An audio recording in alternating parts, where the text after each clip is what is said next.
Hi folks, I've just topped up these 4-year-old no-dig beds with some well composted donkey dung and wood chip on the pots.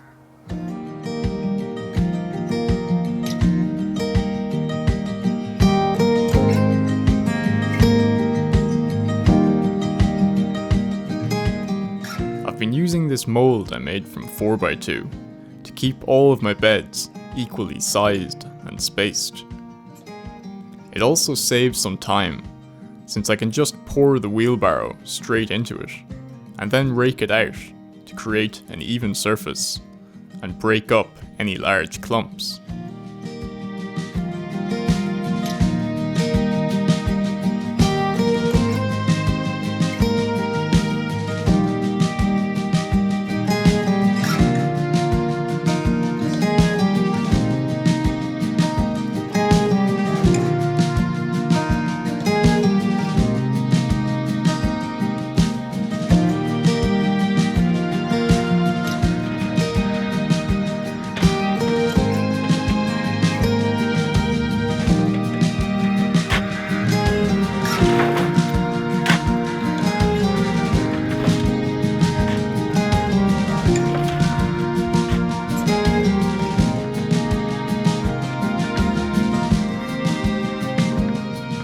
I didn't need to use any cardboard here, since the black plastic had been covering it.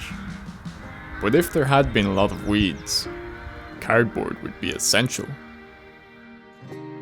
If I was creating new beds from scratch, on a lawn say, I would use this exact same method, but make sure to lay down plenty of cardboard first as a sheet mulch to pour the compost and wood chip on top.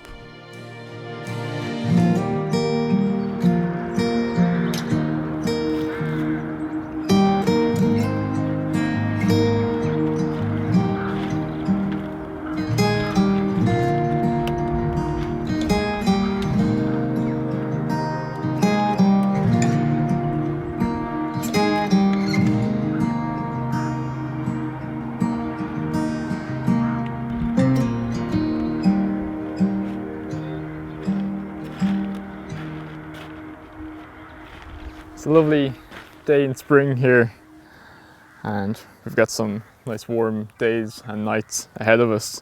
So I'm going to start planting out into these no-dig beds. I'm using my dibber as usual, which is a broken spade handle, and I've cut it off, sawn it off and tapered it at the end slightly. You're going to make sure to use a nice thick spade handle. Make sure that it's thick enough that it's bigger than your plugs, or about the same size. So I'm going to put on my gloves for this because you do tend to get blisters if you're doing it a lot.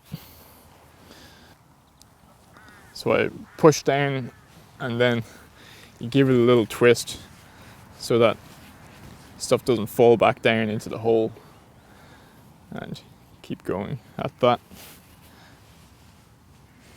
If you just pull it straight up, it'll end up in a mess and you'll start pulling up topsoil from underneath as well. So you want to give it a little twist, poke it around, make it nice and big, and then pull it back up.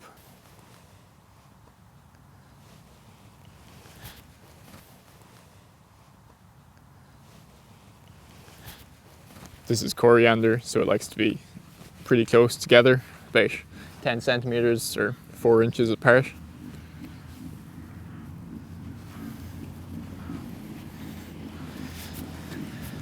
And I've already planted in my peas here beside it.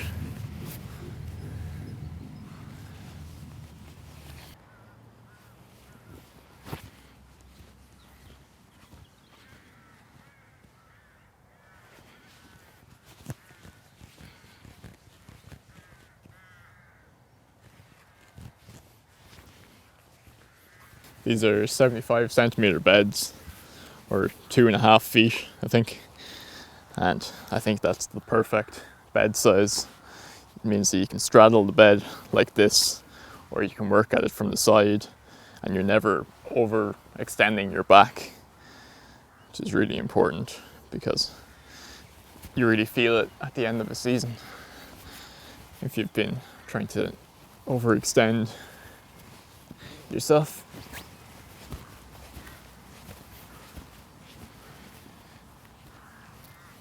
So once you have your dibber holes, it's just a matter of throwing your plants into them.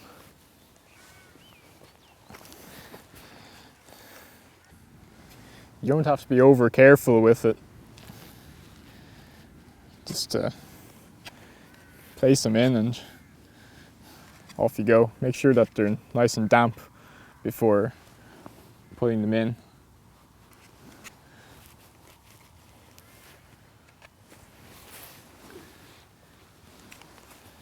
These trays are great because they've big holes in the bottom that you can push the plants up through.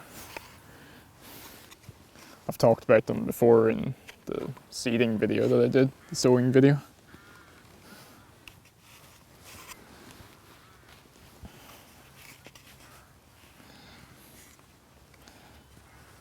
I always have plenty of seedlings left over, and sometimes I just throw them in a spot somewhere and they even grow from there. So you really don't have to be too careful about how you place them. You can really just throw them in like this and that should do it. Depends how much of a rush you're in.